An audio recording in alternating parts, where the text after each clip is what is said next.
We have a divisibility problem involving the integers, and what we're trying to show here in another form of notation is that 9 times the integer a plus 5 times the integer b is a multiple of 17. Okay, so that's equal to 17m, where m is also some integer. Barely got room here. Okay, folks, and again, our initial condition is that 17 divides the sum 2a plus 3b.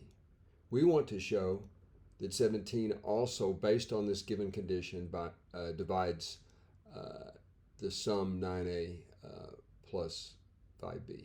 Okay. Now, another way to write this, I prefer this notation down here, this modular arithmetic notation. What we're trying to prove is also the same thing as saying 9a plus 5b is congruent to 0 mod 17. Now, the definition of this would be 9a plus 5b minus 0 is divisible by 17. But basically, this 0 is a remainder when you divide 17 into the sum. So if we can prove this condition, we'll be done. So we have to use this given condition to establish the veracity of this condition. Okay, so let's move along.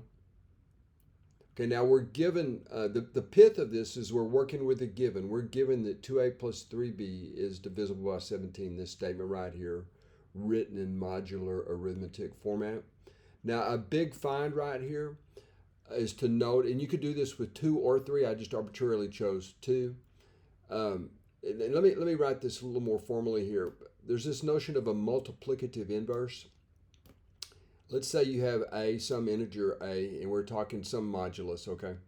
Any modulus you want. So ax, if there's an x such that ax is congruent to 1, mod, we'll just say mod n here to make it a general statement. Okay. These guys are multiplicative inverses, much like 5/2 and 2/5 are multiplicative inverses with regular fractions.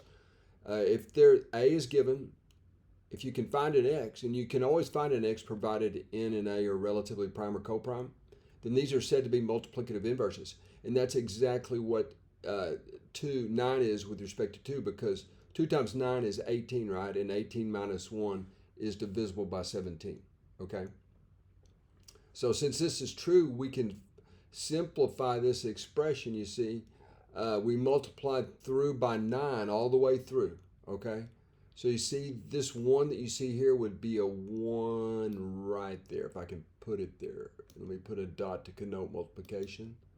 And y'all, that gets left out a lot, which leads to confusion, but it is that simple. 1 gets left out all the time. It's an understood constant. It's the multiplicative identity. But notice we multiplied 9 times 3b to get the 27. Okay, now division by 27, dividing 27 by 17 gives us a remainder of 10. Bringing it to the other side, you have minus 10, okay? So when I say reducing, we're reducing modulo 17, okay?